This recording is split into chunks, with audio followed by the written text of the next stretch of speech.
Hey, what's going on, everybody? This is Tyrone back with Tech Life.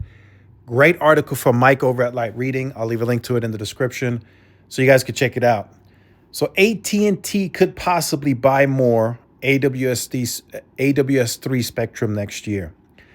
There's a chance the FCC might have some AWS-3 spectrum licenses to auction as early as next year. One analyst believes AT&T might allocate a portion of its $10 billion war chest for that spectrum. So this is another tough one. So AT&T is currently undergoing a massive rip and replace in about 1/3 of its network. That's costing them about a total of $14 billion to rip 1/3 of their network from Nokia to Ericsson. And that's probably going to continue even outside of the 2026 target, because you got DAS systems, small cells that need to be ripped and replaced as well. So you have the macro environment, right? That's going to take a long time. Just getting the macros ripped and replaced, meaning the entire site. We're talking the Nokia equipment at the top, radios, and then we're talking about baseband units at the bottom. All of that old junk has to be ripped out, and all new Ericsson equipment has to be put in. That's going to take a long time just on the tower alone. We're not even talking about the DAS systems having to go to the airports, back to the big malls. That's going to take an extended period of time for them to do that in a costly investment. So is this spectrum important? All spectrum is important.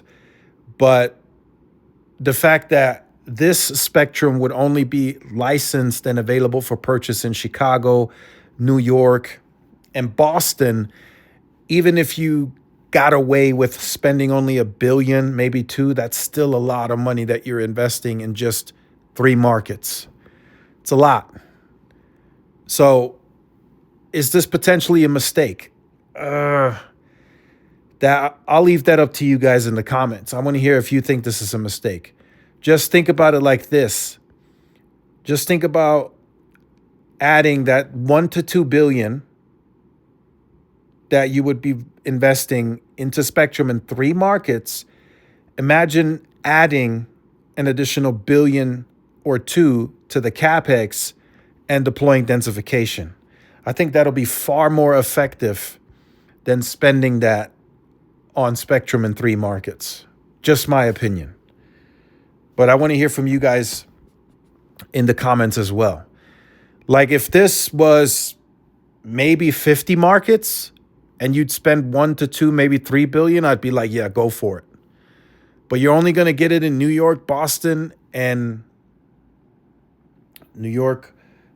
Chicago. Those are the only 3 markets that this spectrum will be able to be purchased in.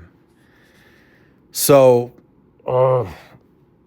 I would say even 500 million would probably be too much for just 3 markets.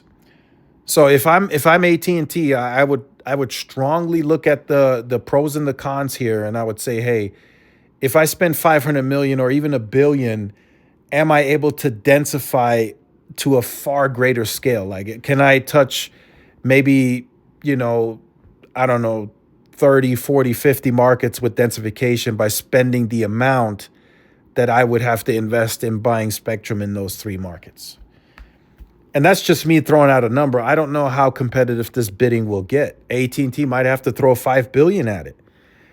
If it's $5 billion, I'll just go ahead and say it's a waste of money in just those 3 markets. They have a solid spectrum position as it stands today, right? Do they lag behind the competition in some of the mid-band? Yes, but they have 120 megahertz across those 3 markets, right?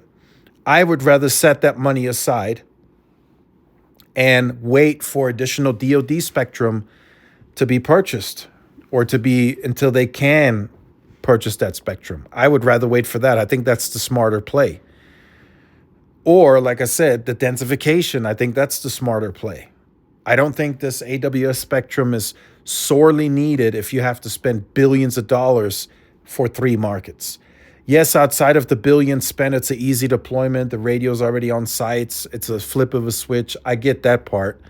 But just for 3 markets to spend billions, it's in my opinion, it's totally not worth it.